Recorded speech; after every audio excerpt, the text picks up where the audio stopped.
Ils n'ont pas attendu longtemps pour exprimer leur bonheur. Ce samedi 28 juin, le Stade de France a été le théâtre d'une finale de top 14 particulièrement intense. Le Stade toulousain y affrontait Bordeaux-Bègles dans un match à suspense. Après prolongation, les Rouges et Noirs ont finalement décroché la victoire, 39-33.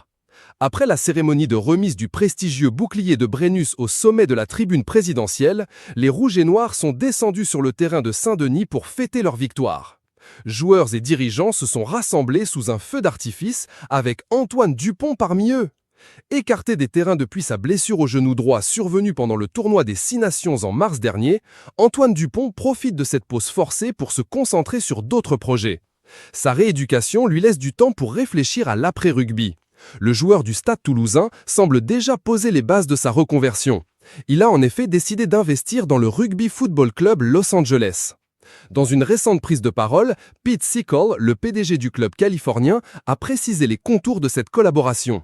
Il a encore beaucoup de choses à accomplir sur le terrain, mais il plante déjà des graines pour l'après-carrière, et c'est malin. Il fera partie des discussions stratégiques, notamment quand on va analyser notre effectif de cette saison et préparer la suivante. On est super excité à l'idée d'écouter ses idées, de bénéficier de son expérience. Il a une vraie valeur ajoutée. Le dirigeant ne ferme d'ailleurs pas la porte à une arrivée d'Antoine Dupont comme joueur à Los Angeles d'ici la fin de sa carrière.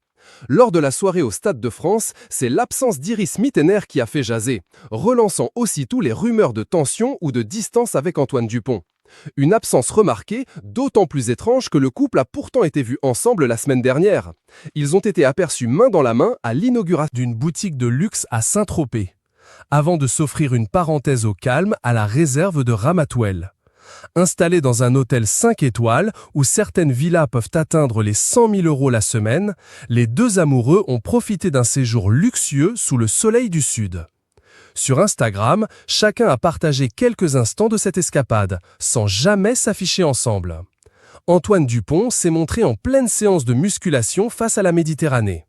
De son côté, Iris Mittener a publié un réveil en douceur avec une vue spectaculaire depuis sa chambre.